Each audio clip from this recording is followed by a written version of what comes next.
अस्सलाम वालेकुम दोस्तों, आप देख रहे हैं डेट वर्जन्स और आज आपके लिए मैं एक और न्यू वीडियो लेकर आया हूं जिसमें मैं आपको electrical isolation and D isolation permit के बारे में बताऊंगा। तो ये वीडियो आपने एंड तक देखनी है। इस वीडियो में मैं आपको कंप्लीट बताऊंगा कि इलेक्ट्रिकल आइसोलेशन डी आइसोलेशन का परमिट का फॉर्मेट कैसा होता है, इसको फिल कैसे करते हैं और इसका प्रोसीजर क्या होता है।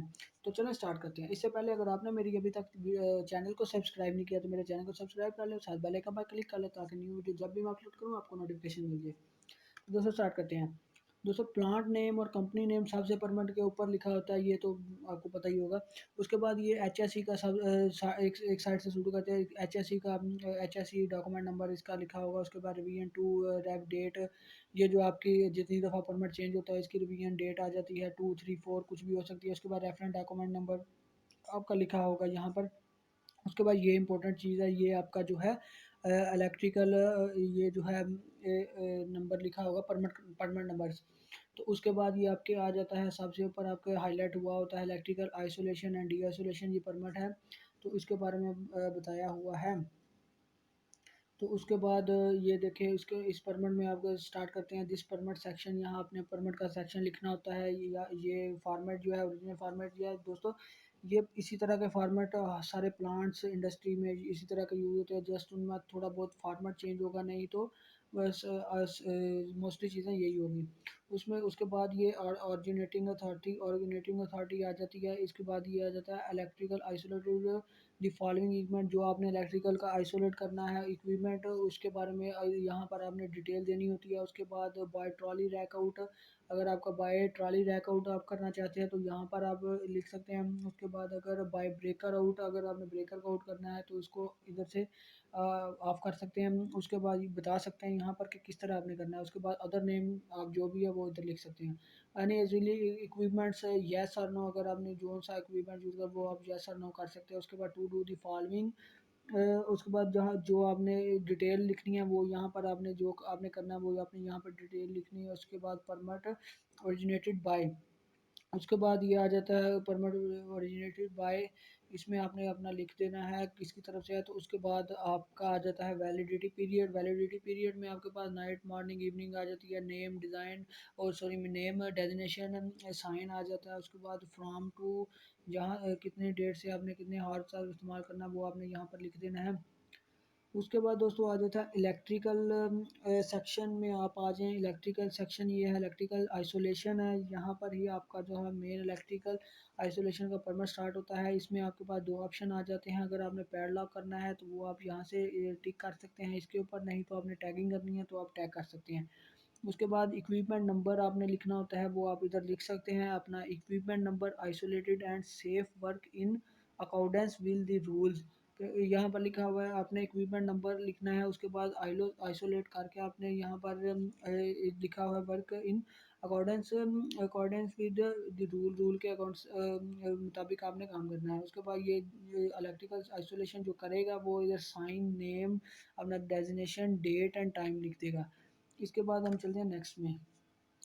तो यहाँ पर एक्सेप्टिंग अथॉरिटी आ जाती है, जो आइसोलेशन आपने की होती है। उसके बाद एक्सेप्टिंग अथॉरिटी आ जाती है। एक्सेप्टिंग अथॉरिटी में आपके आ जाते हैं de-energization in the presence of accepting authority.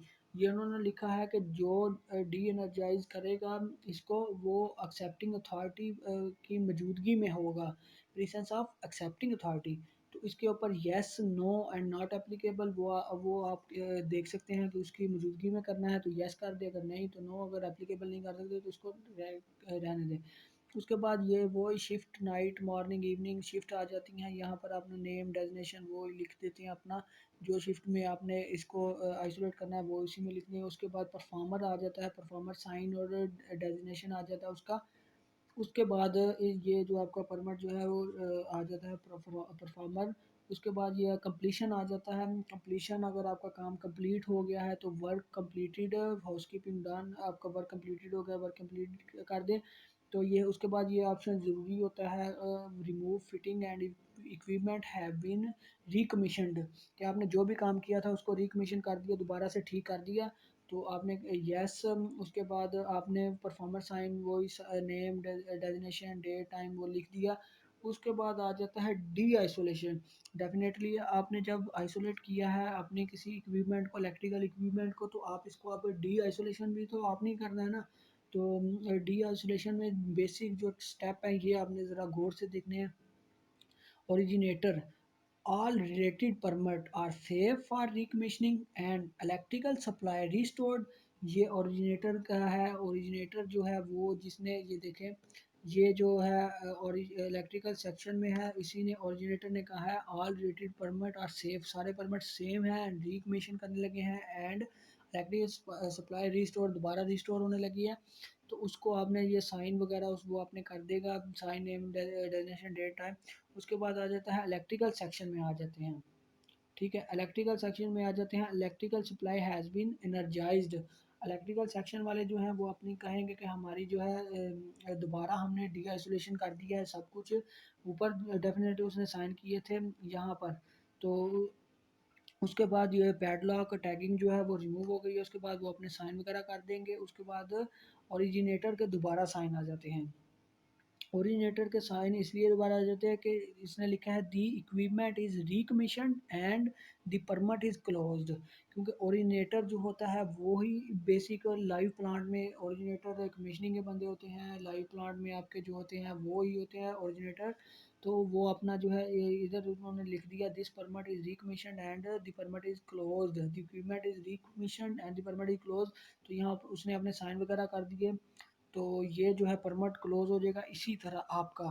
तो ये जो है क्लोज़ करने से पहले जब आपका परमिट बना था, सॉरी ये मैं आपको बताना भूल गया, टाई इन परमिट जो है लास्ट पे लिखा होता है, इसको आपने याद रखना है। परमिट जब आपका कंप्लीट साइन हो जाएंगे तो आपने टाई इन परमिट पे ज़रूर लिखना होता है, क्योंकि ये जो है टाइप ऑफ परमिट, इसमें आपने क्या बताना होता है, इसमें आपने ये बताना होता है कि आपने ये जो परमिट बनाया है इसके साथ आपने कोल्ड वर्क या हार्ड पर वर्क परमिट आपने बनाया है। तो वो आप इधर टाइप लिखेंगे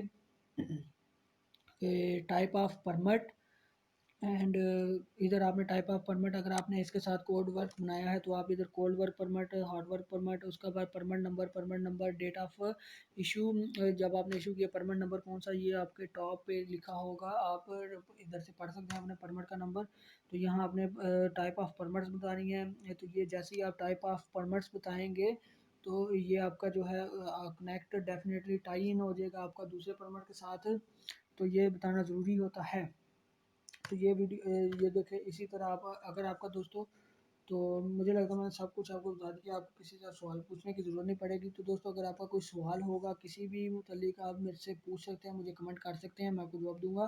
कोई भी किसी किस्म की भी हेल्प चाहिए आपको मैकेनिकल के रिलेटेड और परमिट्स के रिलेटेड, तो मैं आपको आपकी खिदमत में हाजिर हूँ, तो आप मेरे से पूछ सकते हैं।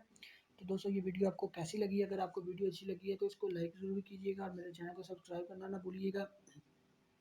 तो दोस्तों मैंने एक वीडियो अपलोड की थी जिसमें मैंने टाइप्स ऑफ परमिट बताए थे, cold work, hard work, excavation permit, उसके बाद आपको इसका confined space entry permit, radiography permit, mobile vehicle and road closure permit, उसके बाद ये इलेक्ट्रिकल आइसोलेशन का भी बता दिया। तो ये सारी वीडियोस आप मेरे चैनल पर जाकर देख सकते हैं। कंप्लीट डिटेल मैंने बताई है सारी, जो है जितने भी परमिट है इसी के ज़रिए इम्प्लीमेंटेशन होता है, इधर पाकिस्तान में भी, इंडिया, गल्फ़ कंट्री में इसी तरह के सारे परमिट्स इस्तेमाल होते हैं। बस जस्ट फॉर्मेट का फ़र्क होगा, लेकिन मोस्टली चीज़ें जो है इसके ऊपर लिखी हैं वो सेम ही होती हैं। तो दोस्तों आपको वीडियो अच्छी लगी है तो इसको लाइक कीजिएगा और अपने दोस्तों के साथ ज़रूर शेयर कीजिएगा। मिलते हैं फिर नेक्स्ट वीडियो में। हाफिज़।